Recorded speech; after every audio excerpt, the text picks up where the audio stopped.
Excellent. Welcome. Thank you.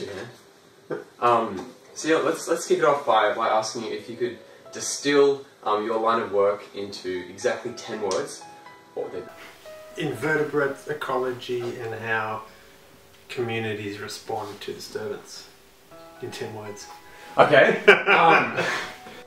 If you could add any more words to that, make it a bit more complicated, what would you say?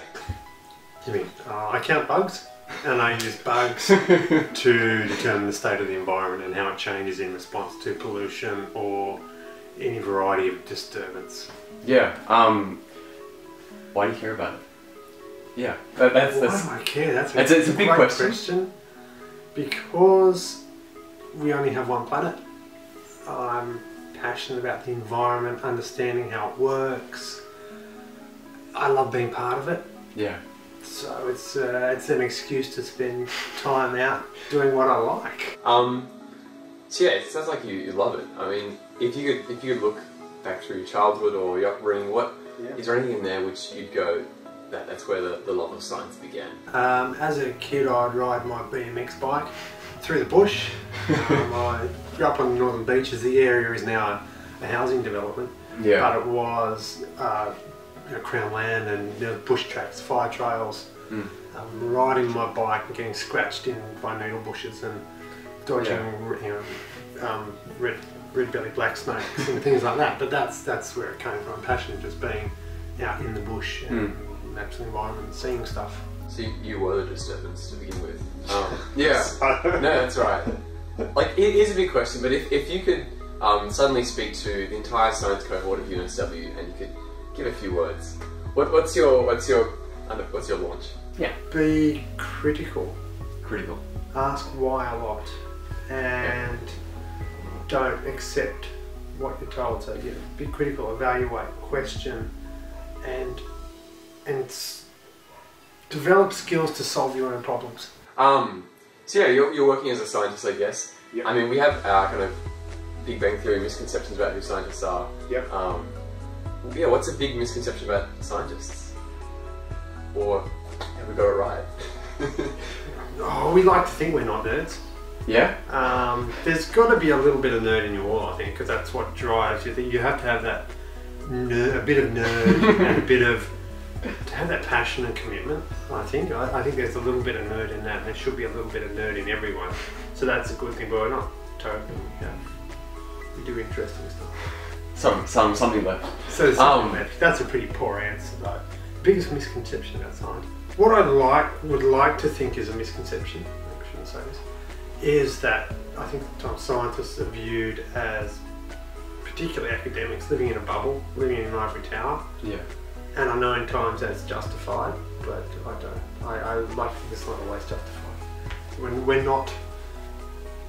No. So I like more like integrated or more just practical, or like. Yeah, I think we're seen, certainly as academics, seen to be right, but removed from society or impractical, that's probably a crap answer. No, that makes sense. Whether that's the biggest misconception, I don't know. But I mean, the stereotype is nerd and So you work in a university, right? Yeah. So how has the transition been from university to university? I think it's important that as an academic in a university you have experience outside the university. So I actually left university, I've worked in consulting, I've worked in government departments as a regulator. So I've seen all sides. So in terms of environmental science, we talk about sort of academia, industry and regulators. And I've had experience in all those three areas, which has been really invaluable. So I think a transition from university to university, I mean, it can be great, but I think I certainly benefited from the university industry. Yeah, that kind being of inside university. So yeah, I mean, I would recommend to not have a university transition, but to have a university real world back to university if you want to transition. Yeah, I guess in the same way they talk about politics, the idea that you should get real world experience before you Yeah, jump in I the think pit. it's absolutely invaluable to understand how the world works, how business works. Yeah. Because that's the world you're operating in. You have to realise the value of science, or how people see and value science externally. Yeah. Otherwise, you can get very caught up in your own self-worth and Yeah. Yeah. What's the most practical or useful skill you've gained as a scientist, as a human being? If I think back to my undergraduate, Yeah. the course I did that has been most practical use to me, although I don't use it in my day-to-day, has actually been human anatomy and physiology. Okay. Just understanding how your body works, so you know when you go to the doctors, you know what's going on. You know how nerves work, you know how basic drugs work and affect your body and that kind of thing. That's probably the most useful thing I've learned. Yeah. Well. Professionally, what I do day to day, it's probably data analysis, statistics, experimental design, that kind of thing. Yeah. And that's it's very nerdy to say, but that's fun stuff for me. So you've come from university to industry experience to working in university as an academic. Do you hope to stay settled where you are? Is there future research going on? Yeah, I love doing what I'm doing. I don't have any plans to go anywhere. I'd like to be a professor one day. That would be great. But I'm really happy keeping doing what I'm doing. There's always, in science, there's always new stuff to know, new stuff to learn, new stuff to explore. So in that respect, the job is always dynamic. There's always somewhere to go. So that's the beauty of science. I guess technology is constantly changing, and you're in a job which involves so much technology. Have you seen it evolve around you at all, or has it changed the way you do science? Definitely. I remember in one of my early, this is going to sound like an old man story, my early pracs, data analysis prac, we entered the data in the computer, we pressed run, and we came back 2 or 3 hours later at the end of the prac session, see if the analysis had run. And now it happens in milliseconds. So computing power and I sound old saying this, but the internet. I mean, I had my first email account during my PhD, and we had one computer that email was on, and everyone had to use that one computer. And things have changed remarkably. Field work would take a big brick. Yeah. And that was our emergency, mobile phone. So things have changed very much. And I guess as much as technology is still dramatically evolving, what's kind of one of the biggest barriers, would you say, to your research? And it might not be technology, but what's stopping you from finding out what you need to?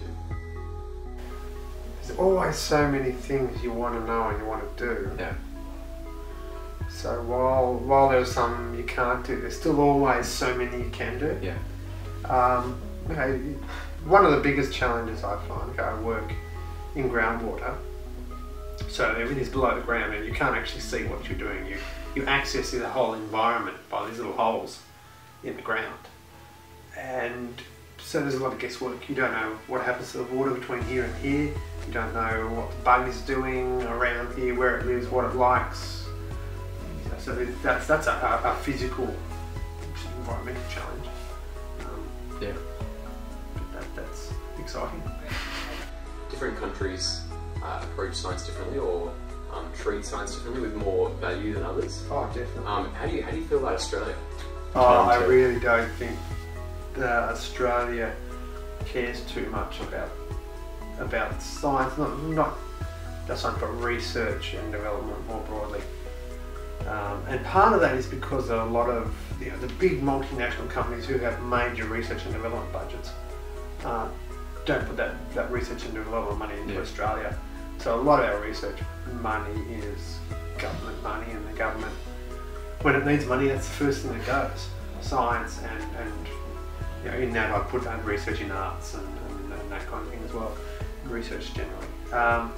In terms of science specifically, places, Australia invests such a small proportion of the gross domestic product in research relative to other countries that we're just lagging behind. It's quite disheartening. That's a pretty grim answer, but but The upside is, what I do, I can do very cheaply, and you can still do a lot of good science without much money, but money helps. So how do you interact with other scientists? I mean, science is quite a collaborative field, I guess. But in your line of work, how much are you working in teams? How much do you? All science now really happens in teams, and science funding is moving more and more towards big teams, big projects, multidisciplinary. So, and that's where the fun stuff is. You just find cool people to work with. That's to me half the fun of the job. So all my work involves collaborators, whether it's collaborators in my department, another department in my university, or other universities of other countries. At all scales, you interact. Even people we don't work with directly. Going to conferences, sitting around over a beer, throwing around ideas. That's really valuable stuff. That's part of science. Science, your currency is your ideas.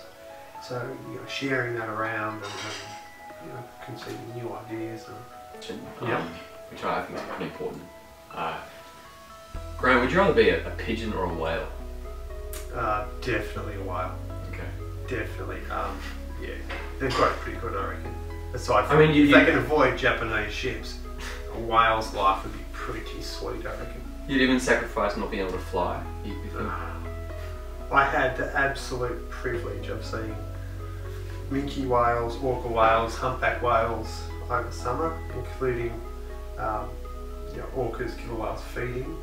One seal pup is just phenomenal. That's crazy. It's just phenomenal. So I didn't ask you, man. You've been to Antarctica. Yeah, I love. Can you elaborate a little bit on that? Because that's pretty fascinating. I forgot to include that, but go for it. That's the beauty of science. I got to go there through my work, through science, and it's just awesome. It's just an amazing landscape. So I have collaboration, a project working with the Australian Antarctic Division. It has scientists from University of New South Wales, Australian Antarctic Division, University of Saskatchewan in Canada, that's so working with cool people, getting to go to cool places. That's where science can take you. And what specifically were you doing in Antarctica, or was it just an excuse for a beer in a cold place? Was it? The project we're looking at is fuel remediation, remediating fuel spills in cold climates. So we've been working on sub-Antarctic Macquarie Island and at Casey Station, on Antarctica. So fantastic. Amazing place. No, you're just brimming with. Oh yeah. It's an environment that just blows your mind. Yeah, that's awesome. And kind of coming full circle back to the initial question. If we could remove kind of ethical issues, would you rather try pigeon or whale meat? Definitely whale meat, because I can get KFC anyway. I've got 2 plates behind us. I'll bring them up. Thank you for talking. It's been pretty insightful. Good. Thanks for your time. Pleasure. Thank you. Good luck.